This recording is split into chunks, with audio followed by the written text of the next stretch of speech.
मतदार याद्यांमधील घोळाच्या चौकशीचे निवडणूक आयोगाकडून आदेश। विरोधी पक्षांनी समोर आणलेले सर्व घोळ तपासणार, चौकशी करून अहवाल सादर करा, जिल्हाधिकाऱ्यांना सूचना।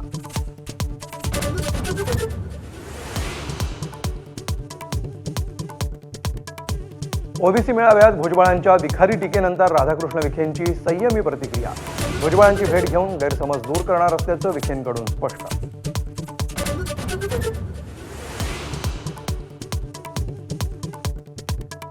नागपुरातील अफाट मोर्चाला भाजप घाबरला। भुजबळांना पुढे करून आपल्यावर टार्गेट करायला सोडलं, विजय वडेट्टीवारांचा निशाणा। अंबडच्या सभेत कोयत्याची भाषा झाल्याचा हे खुलासा।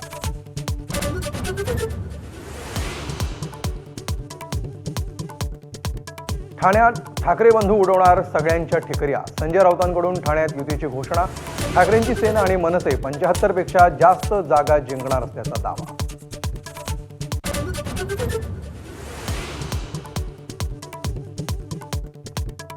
बुलढाण्यात भाजप आणि शिवसेनेतील वाद चव्हाट्यावर। कोणत्या कामाचं कमिशन म्हणून 1.5 कोटींची डिफेंडर। नाव न घेता भाजप जिल्हाध्यक्षांचा शिवसेना आमदार संजय गायकवाडांवर निशाणा।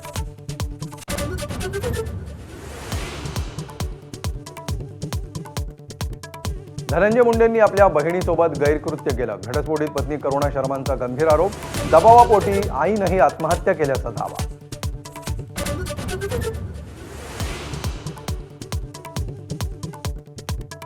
पुण्यातील मॉडर्न कॉलेजमुळे नोकरी गेली।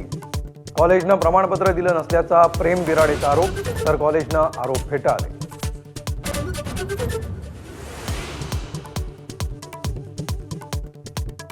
दिवाळीत रात्री 10 तर लक्ष्मीपूजनाला रात्री 12 वाजेपर्यंतच फटाके फोडण्याची परवानगी। डेसिबलची मर्यादाही पाळा। मुंबई पोलिसांची कडक नियमावली।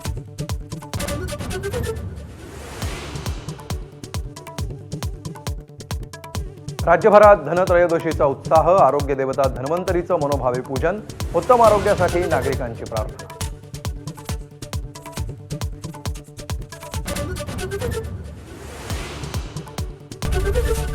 एबीपी माझा, उघडा डोळे बघा नीट।